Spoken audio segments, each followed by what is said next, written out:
Hello बच्चों, क्या हाल चाल। सब लोग बहुत बढ़िया से हैं। आज आप लोगों के सामने जो है बेसिक केमिस्ट्री जो है इसका part 2, basic concept of chemistry part 2, जिसमें हम रसायन विज्ञान की कुछ मूल अवधारणाएं हैं। जिसमें आज का जो टॉपिक है वो है विलयन। विलयन की सांद्रता व्यक्त करने की विधियां क्या क्या हो सकती हैं, इसके बारे में आप लोगों को बहुत ही सरल और आसान तरीके से मैं बताऊंगा। पूरा वीडियो देखने के बाद निश्चित रूप से आप बहुत सरल तरीके से जो है आप लगा सकेंगे। जितने भी सवाल हैं, चाहे आप यूपी बोर्ड के हों, चाहे आप सीबीएसई बोर्ड के हों, चाहे जेई हो, नीट हो, कुछ भी हो, किसी का भी सवाल हो, आप बड़े आसानी से लगा सकेंगे। ठीक है, तो चलते हैं, देखते हैं कि विलयन है क्या। तो विलयन है क्या, जितना कि आप लोगों को जानकारी है कि विलयन को क्या कहते हैं, सॉल्यूशन। विलयन को इंग्लिश में कहते हैं सॉल्यूशन। और यह विलयन दो लोगों से मिलकर बना होता है। दो लोगों से मिलकर बना होता है। किससे किससे? एक विलेय और एक विलायक। विलेय और विलायक से मिलकर बना होता है। विलेय को क्या कहते हैं भाई? विलेय को सैल्यूट कहते हैं, ठीक है। और विलायक को कहते हैं सॉल्वेंट। सॉल्वेंट तो सॉल्यूट और सॉल्वेंट इसको मिला दिया जाता है तो सॉल्यूशन बन जाता है। तो एक लाइन की परिभाषा बच्चों जान जाते हैं कि दो या दो से अधिक, ठीक है, दो भी हो सकते हैं, दो से अधिक भी हो सकते हैं, दो या दो से अधिक पदार्थों के समांगी मिश्रण को हम लोग विलयन कहते हैं, सॉल्यूशन कहते हैं। दो या दो से अधिक पदार्थों के समांगी मिश्रण को विलयन कहते हैं। मतलब विलयन में दो लोगों का होना बहुत जरूरी है, और उसमें वो दोनों में एक सॉल्यूट है और एक क्या है, सॉल्वेंट है। अब ये है कि हम कैसे जानें कि कौन सॉल्वेंट होगा और कौन सॉल्यूट होगा। इसमें थोड़ा सा सवाल लगाने में यही कंफ्यूजन आ जाता है कि बच्चे ये नहीं समझ पाते हैं कि कौन सॉल्यूट होगा और कौन सॉल्वेंट होगा। तो आज आप लोगों का ये सारा चीज जो है मैं क्लियर कर दूंगा। आप लोग क्लास को खूब सावधानी पूर्वक और शांति पूर्वक सुनिए। देखिए, देखो वह लड़की देवसेना की तरह उछल रही है कि उसको लग रहा है कि आज हम पूरा मार काट कर देंगे और पूरा पूरा सब सवाल लगा देंगे। तो सही है, तुम निश्चित रूप से तुमको जो है सारा सवाल जो है आज आ ही जाएगा। चलो चलते हैं। सबसे पहले तो ये तय हो जाए कि भाई ये विलायक कौन होगा और विलय मतलब सॉल्यूट कौन होगा और सॉल्वेंट कौन होगा, कैसे पता लगाएं। तो इसके लिए सबसे आसान तरीका यही है कि जिसका अमाउंट ज्यादा होगा वही जो है सॉल्वेंट होगा। जिसका अमाउंट ज्यादा होगा वो सॉल्वेंट होगा। मात्रा जिसकी ज्यादा होगी वो सॉल्वेंट होगा। लेकिन अब यह मात्रा जो होती है, यानी जो अमाउंट होता है, वह मोल में होना चाहिए। ऐसा नहीं कि ग्राम में ज्यादा हो, नहीं, मोल में ज्यादा होना चाहिए। जैसे मान लीजिए कि हमारे पास 98 ग्राम H2SO4 हो, ठीक है, 98 ग्राम H2SO4 है। और मान लीजिए हमारे पास 54 ग्राम H2O है, मतलब कि वाटर है, वाटर जल है। अब आपसे ये पूछा जा रहा है कि इसमें से कौन हम विलायक माने, कौन सॉल्वेंट है। मात्रा तो इसकी ज्यादा है 98 ग्राम और ये 54 ग्राम है, तो इस हिसाब से तो 98 ग्राम लग रहा है कि यह सॉल्वेंट होगा। लेकिन बच्चों ऐसा नहीं है। हमको क्या लेना, मोल में उनकी संख्या लेनी होती है कि मोल में किसका अमाउंट ज्यादा है। तो इसका जब मोल निकालेंगे तो आपको मोल कॉन्सेप्ट मैंने बताया है इसके पहले ही कि मोल कैसे निकाले जाते हैं। वो बेसिक केमिस्ट्री कॉन्सेप्ट का पहला पार्ट था, जिसमें हम आपको मोल बताए थे, कैसे निकालना है और सूत्र बताए थे। तो ये सब जो है वह पार्ट देखेंगे। तो फिलहाल मोल इसका निकालने के लिए मोल बराबर आपने पढ़ा था कि वेट बटे मॉलिक्यूलर वेट। तो आप इसका वेट देख लीजिए और मॉलिक्यूलर वेट देख लीजिए। तो इसका मोल निकालेंगे जब हम 98 ग्राम H2SO4 का मोल निकालेंगे तो H2SO4 के मोल कितने हो जाएंगे भाई? 98 ग्राम हो गया इसका भार, और बटे इसका अणु भार। अणु भार इसका जोड़ लेंगे तो 98 आ जाएगा। तो ये 1 मोल आ गया, 1 मोल आ गया, ठीक है। अब निकाल लेते हैं H2O के मोल।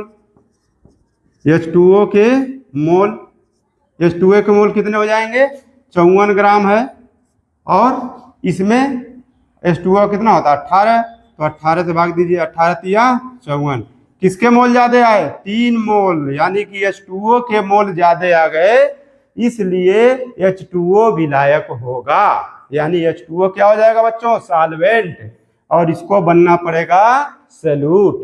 तो इस प्रकार से जहां कंफ्यूजन वाला ये बात आएगा तो आप जान जाएंगे कि कौन सॉल्वेंट होगा कौन सॉल्यूट।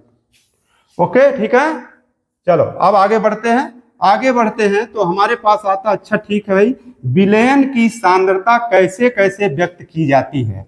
ठीक है, तो विलयन की सांद्रता व्यक्त करने की कौन कौन सी विधियां हैं, इस पे हम जरा प्रकाश डालेंगे, और फिर सबके बारे में कुछ न कुछ हम न्यूमेरिकल्स जो है लगाने की कोशिश करते हैं। ठीक है, तो विलयन की सांद्रता व्यक्त करने की विधियां, विलयन की सांद्रता व्यक्त करने की विधियां। अब इन विधियों में देखिए भाई, अब दो प्रकार से है, एक फिजिकल यूनिट के बारे में और एक केमिकल। तो भौतिक यूनिट में यदि हम व्यक्त करते हैं, भौतिक यूनिट में हम सांद्रता यदि व्यक्त करते हैं भौतिक यूनिट में, और दूसरा हमारे पास है कौन सा रासायनिक यूनिट। ठीक है, एक भौतिक यूनिट में व्यक्त कर सकते हैं, दूसरा रासायनिक यूनिट में व्यक्त कर सकते हैं। भौतिक यूनिट में जैसे पहला आप पढ़ लेंगे, इसमें भार प्रतिशतता, क्या बोलते हैं बच्चों भार प्रतिशतता। ठीक है, भार प्रतिशतता, और सीबीएसई बोर्ड वाला क्या बोलेगा weight by weight percentage, weight by weight percentage बोलेंगे। दूसरा होता इसी प्रकार से आयतन प्रतिशतता, आयतन प्रतिशतता, तो इसको क्या बोलेंगे वॉल्यूम बाय वॉल्यूम परसेंटेज। तीसरा होगा भार आयतन प्रतिशतता, भार आयतन प्रतिशतता, तो इसे क्या बोलेंगे weight by volume percentage, weight by volume percentage हो गया। चौथा हो जाएगा पीपीएम में सांद्रता, पीपीएम में कंसंट्रेशन, तो इसमें 10⁻6 होता है बच्चों, 10 लाख। अच्छा, पांचवा हम निकालेंगे पीपीबी में कंसंट्रेशन, मतलब सांद्रता हिंदी में, तो इसमें 10⁻9 हो जाता है। तो ये भौतिक यूनिटों में इतनी यूनिट आपको पढ़नी पड़ेंगी। रासायनिक यूनिट में बात करें तो रासायनिक यूनिट में पहला आपको पढ़ना पड़ेगा ग्राम प्रति लीटर सांद्रता, ग्राम प्रति लीटर सांद्रता मतलब ग्राम प्रति लीटर कंसंट्रेशन। दूसरा आप पढ़ लेंगे बच्चों मोलरता, बहुत फेमस है, सारे बच्चे जानते हैं इसको, मोलरता। क्या कहेंगे इसको अंग्रेजी में मोलेरिटी, मोलेरिटी के बारे में पढ़ना है। तीसरा आप पढ़ लेंगे मोललता, मोललता, मोललता, मोलेलिटी, मोलेलिटी के बारे में पढ़ेंगे। फिर आप पढ़ेंगे चौथा, इसके बारे में पढ़ लेंगे नॉर्मलता, नॉर्मलता यानी कि नॉर्मेलिटी के बारे में पढ़ेंगे। फिर आप पढ़ लेंगे फॉर्मलता, फॉर्मलता मतलब फॉर्मेलिटी के बारे में पढ़ेंगे। और फिर पढ़ेंगे आप मोल प्रभाज, मोल प्रभाज, मोल फ्रैक्शन।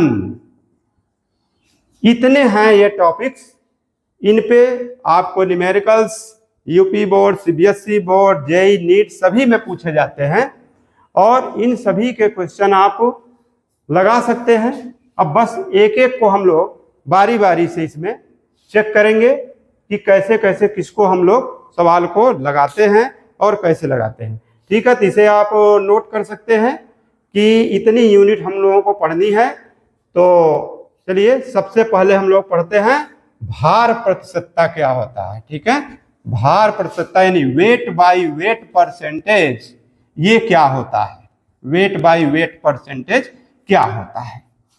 तो भार प्रतिशतता में इसमें ये देखना है कि 100 ग्राम परसेंटेज है भाई, तो 100 मानना पड़ेगा, ठीक है, परसेंटेज है तो 100 में सारी गिनती करनी है। तो 100 ग्राम विलयन में, यानी 100 ग्राम 100 ग्राम सोल्यूशन में, तो 100 ग्राम विलयन में विलेय का जितना ग्राम घुला होता है उसे हम कहते हैं भार प्रतिशतता। ठीक है बच्चों, समझ गए क्या हो गया। 100 ग्राम विलयन में घुले विलेय के भार को, यानी सल्यूट का जितना वेट होगा उसको हम कहेंगे भार प्रतिशतता। और इसको यदि सूत्र में हम लोग प्रदर्शित करें तो भार प्रतिशतता का सूत्र बच्चों हो जाएगा भार प्रतिशतता बराबर विलेय का भार, विलेय का भार और बटे विलयन का भार, विलयन का भार, ये दोनों का हो गया। अब गुणे क्या कर देंगे, 100 कर देंगे, गुणे 100 कर देंगे और इस प्रकार से आप निकाल सकते हैं। ठीक है, वो जो सीबीएसई बोर्ड वाला देखो वो धीरे धीरे लुक पा रहा है, घबराओ नहीं। तुम क्या लिखोगे। अच्छा एक बात है, यूपी बोर्ड वाले दोनों समझ जाते हैं, इंग्लिश और हिंदी दोनों समझ जाते हैं। देखो सीबीएसई बोर्ड वाला है वो चूंटा की तरह से इधर उधर करिएवा, चूंटा की तरह इधर उधर कर रहा है। असल बात उसको जो है अब ये भार प्रतिशतता को अब लिखना पड़ेगा।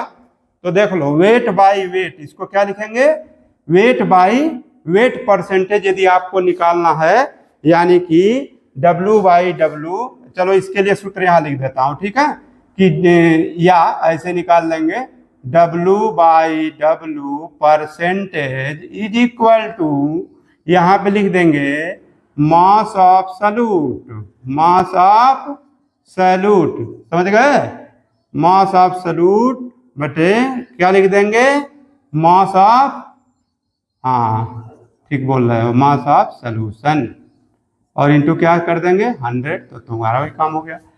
तो इस प्रकार से हम जो है भार प्रतिशतता निकाल सकते हैं। ठीक, अब इसमें जैसे मान लीजिए कि अभी कोई पूछ दे आपसे कि मान लीजिए 5% कोई विलयन हो, ये है 5% W बाई W NaCl विलयन, विलयन या सोल्यूशन, ठीक है, तो जान गए विलयन को सोल्यूशन कहेंगे। ठीक है, तो ये दोनों आपस में भाषाएं मिक्स हो जाएंगी। 5% W बाई W NaCl विलयन का क्या मतलब है, का मतलब क्या है, का अर्थ क्या हो सकता है। तो अर्थ ये हो सकता है कि देखो 5% W बाई W, तो इसमें तुरंत मान लेंगे कि जो विलेय होगा यानी जो सल्यूट होगा, ठीक है, मास ऑफ सल्यूट, यानी कि जो विलेय की मात्रा होगी, विलेय की मात्रा, मास ऑफ सैल्यूट कहेंगे, ये कितने ग्राम लिखोगे, इसको लिख देंगे हम लोग 5 ग्राम, 5 ग्राम हो गया। और विलयन की मात्रा, विलयन की मात्रा यानी कि मास ऑफ सॉल्यूशन, ये हो जाएगा कितना 100 ग्राम। तो विलायक की मात्रा कितनी होगी, विलायक की मात्रा कितनी होगी, तो आपको पहले ही बताया गया था कि विलेय और विलायक मिलने से विलयन बना था। तो विलायक की मात्रा यानी मास ऑफ सॉल्वेंट निकालना होगा, तो आप 100 में से 5 घटाएंगे तो ये आ जाएगा 95 ग्राम। तो इस प्रकार से इसका ये W बाई W यदि दिया हो तो इसका अर्थ हम लोग इस प्रकार से निकालते हैं। ठीक है, अच्छा अब मान लीजिए इसमें हमको कोई,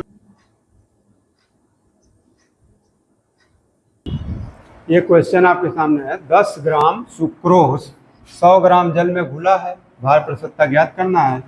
10 gram sucrose is dissolve in 100 gram water, find W by W percentage. तो आप देख लो इसमें विलेय की मात्रा कितनी है, यानी मास ऑफ सॉल्यूट कितना है, तो मास ऑफ सॉल्यूट आप देख रहे हैं 10 ग्राम है, और मास ऑफ सॉल्वेंट कितना है 100 ग्राम है। तो हमको निकालना क्या है, मास ऑफ सॉल्यूशन कितना होगा। तो यहाँ पर देख लीजिए कि आपको क्या क्या, मतलब विलेय का भार, जिसको मास एब्सोल्यूट कहेंगे, 10 ग्राम है। ठीक है। और यहाँ पे देखिए विलायक जो है यानी सॉल्वेंट, उसका भार कितना है, इसका भार हो गया 100 ग्राम। तो विलेन का भार कितना हो जाएगा, विलेन का भार हो जाएगा, विलेन का भार 100 और प्लस 10 इज इक्वल टू हो जाएगा 100।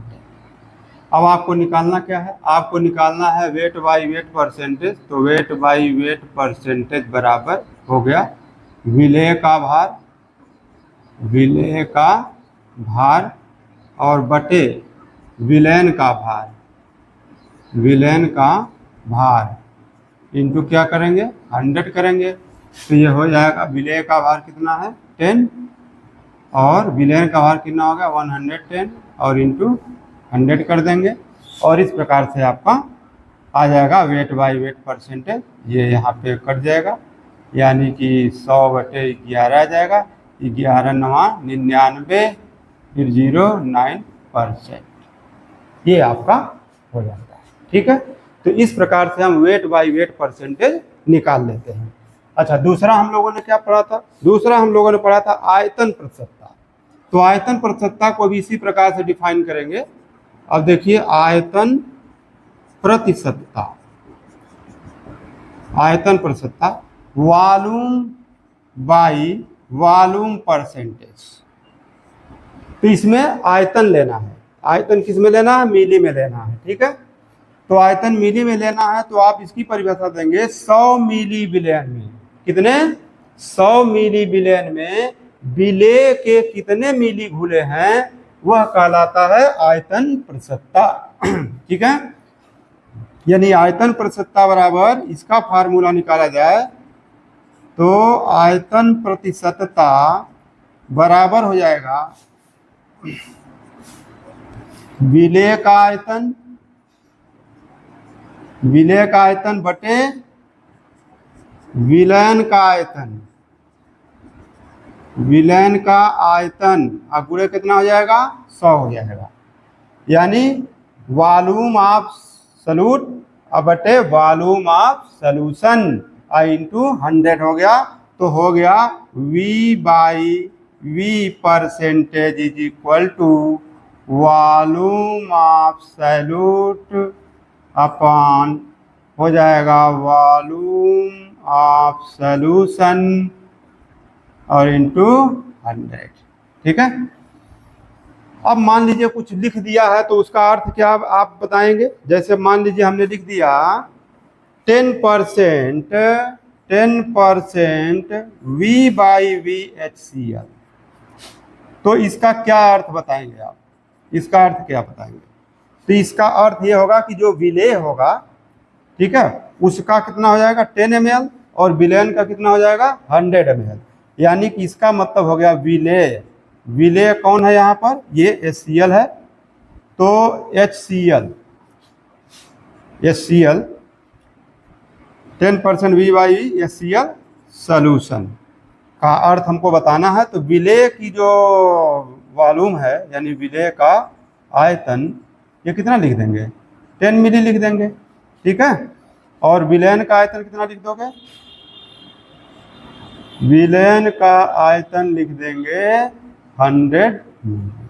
बस इसका अर्थ हो गया 10%, यानी कि यहाँ पर विलेय का आयतन और विलयन का आयतन, इसको चेक करना है। इस पर भी चलिए हम एक सवाल, इस पर भी आपको, ये क्वेश्चन है 7 ml HCl 100 मिली विलयन में घुला है, आयतन प्रतिशतता ज्ञात करो। 7 ml HCl is present in 100 ml solution, find V by V percentage. तो अब इसमें क्या है, आपको चाहिए क्या, आपको चाहिए वॉल्यूम ऑफ सॉल्यूट कितना है, तो 7 ml है, यानी कि विलेय का आयतन, विलेय का आयतन कितना हो गया 7 ml, 7 ml। और विलयन का आयतन बताइए, विलयन का आयतन हो गया 100 ml।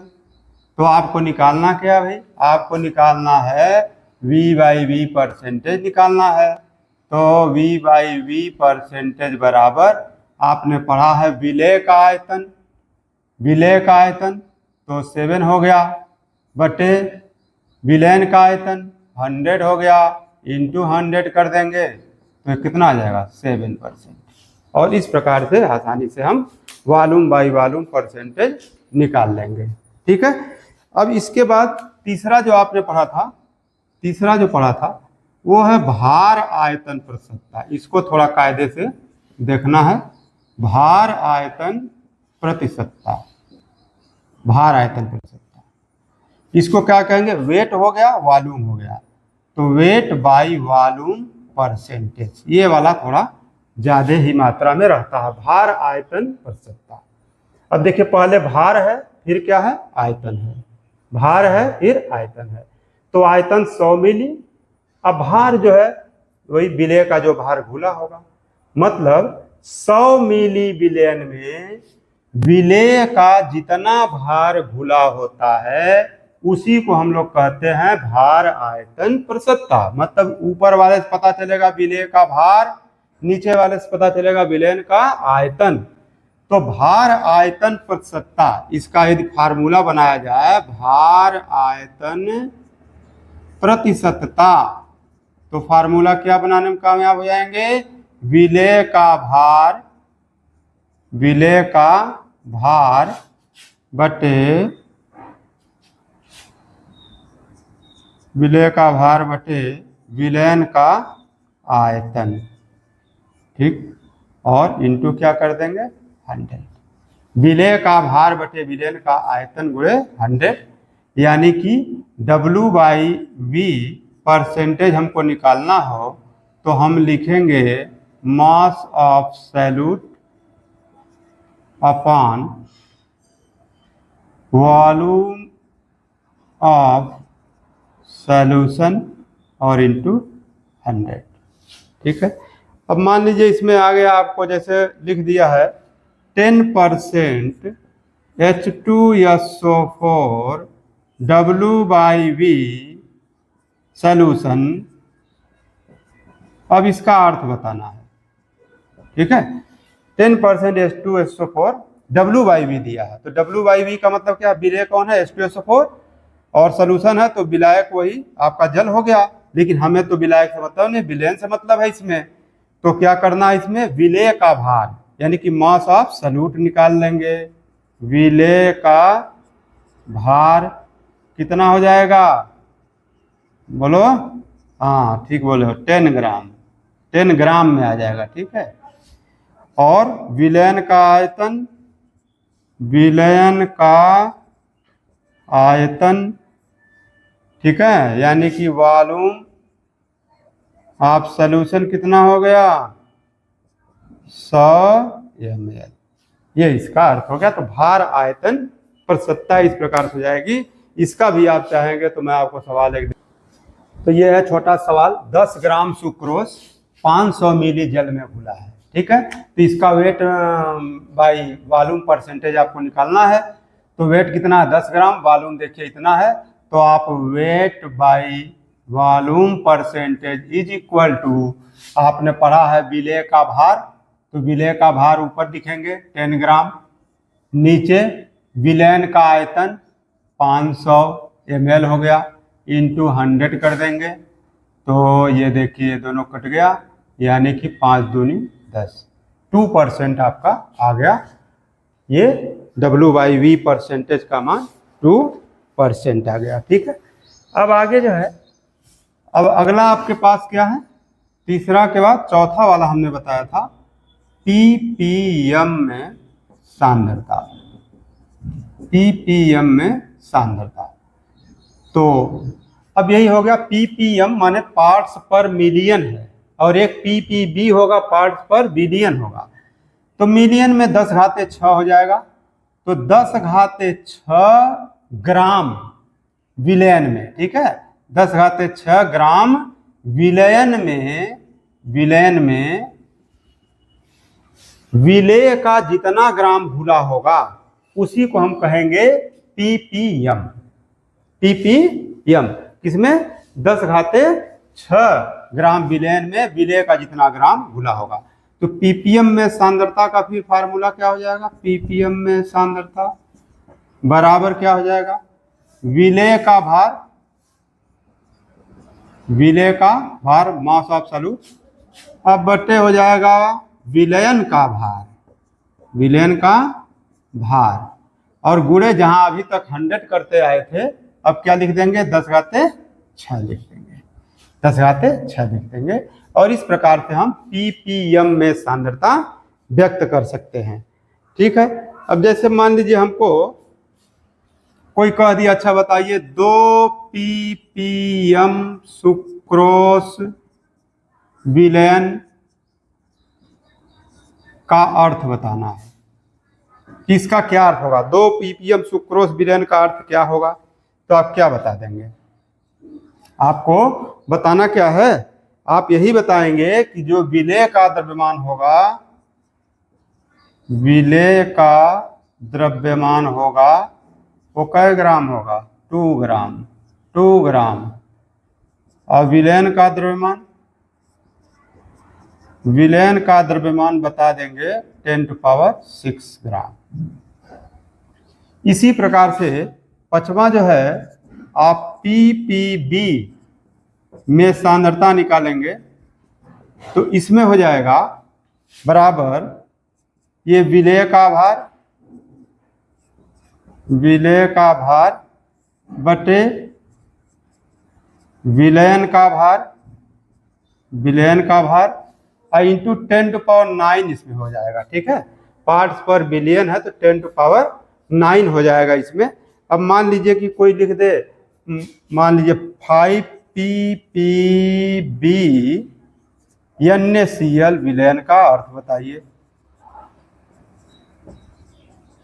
तो क्या लिखेंगे, विलेय का द्रव्यमान माने जो NaCl है, विलेय का द्रव्यमान कितना मान लेंगे, विलेय का द्रव्यमान मान लेंगे यही 5 ग्राम हो गए, और विलयन का द्रव्यमान कितना मान लेंगे, हाँ विलयन का द्रव्यमान मान लेंगे 10⁹ ग्राम। तो इस प्रकार से आप अब तक पढ़ रहे थे भौतिक यूनिट में सांद्रता व्यक्त करने की विधियां। चलिए ppm और ppb भी निकाल के देखते हैं कैसे निकाल।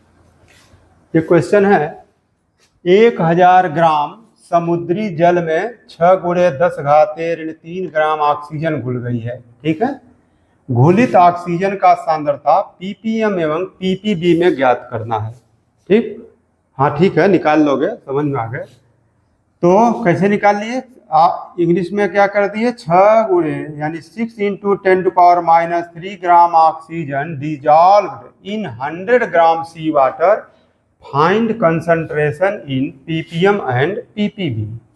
तो आपको क्या चाहिए निकालने के लिए, सबसे पहले चाहिए मास ऑफ सॉल्यूट कितना है। ठीक, तो कौन घुला है, 1000 ग्राम समुद्री जल में 6 × 10⁻³ ग्राम ऑक्सीजन घुल गई है, यानी ये घुल गई, तो ये हो गया आपका सॉल्यूशन और ये हो गया सॉल्यूट।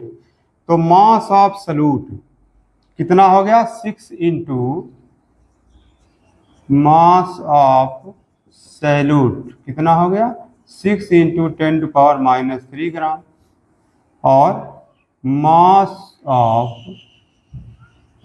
सॉल्यूशन कितना हो गया भाई, ये हो गया 1000 ग्राम।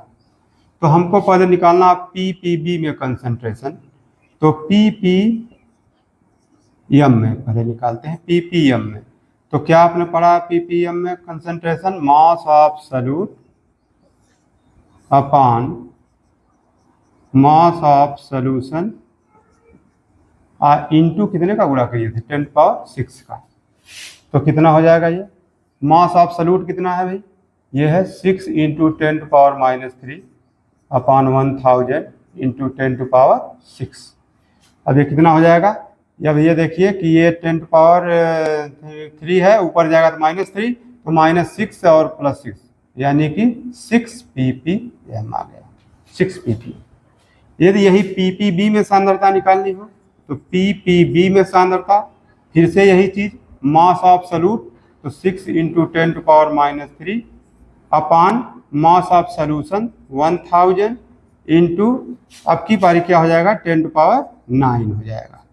तो 9 हो जाएगा, तो फिर से ये 10 घाते -3 और ये -3 6 घट जाएगा 10 घाते 3, यानी 6 × 10⁻³ ppb या 6000 ppb। इस प्रकार से हम लोग इन सवालों को ऐसे लगा सकते हैं। ठीक है, सब लोग नोट कर लिए। अब रासायनिक यूनिट में सांद्रता व्यक्त करने की जो विधियां हैं उनमें पहला आपको हमने बताया था ग्राम प्रति लीटर में सांद्रता। तो ग्राम प्रति लीटर में सांद्रता, ये भी नाम से देखो स्पष्ट है कि 1 लीटर विलयन में जितना विलेय का ग्राम घुला होगा उसे ग्राम प्रति लीटर सांद्रता कहेंगे। मतलब 1 लीटर विलयन में घुले हुए विलेय के ग्रामों की संख्या को ग्राम प्रति लीटर सांद्रता कहते हैं।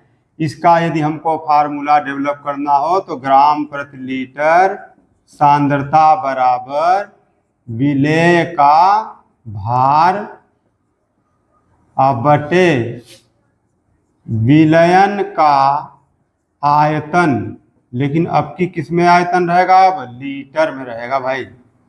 आयतन हो गया लीटर में, विलेय का भार बटे विलयन का आयतन लीटर में। तो ग्राम प्रति लीटर सांद्रता इस प्रकार से आप व्यक्त कर सकते हैं। अब मान लीजिए इस पर हम कोई एक न्यूमेरिकल लगाते हैं। अभी 20 ग्राम सुक्रोज 500 मिली जल में घुला है, विलयन की ग्राम प्रति लीटर सांद्रता ज्ञात करो। तो ये रहा सूत्र आपके पास। तो ग्राम प्रति लीटर सांद्रता बराबर क्या लिख देंगे? विलेय का भार कितना है भाई? 20 ग्राम, तो 20 ऊपर लिख देना है। विलयन का आयतन लीटर में लेकिन है, तो 500 मिली है विलयन का आयतन। तो 500 नहीं चलेगा, 500 में आपको क्या करना पड़ेगा? 1000 से भाग देना पड़ेगा, क्योंकि यह आयतन लीटर में होना चाहिए। तो इस प्रकार से 500 ये हो जाएगा दूनी 1000 और 2 चला जाएगा ऊपर, तो हो जाएगा 40 ग्राम प्रति लीटर। इस प्रकार से हम ग्राम प्रति लीटर सांद्रता को निकाल सकते हैं। नोट कर लीजिए।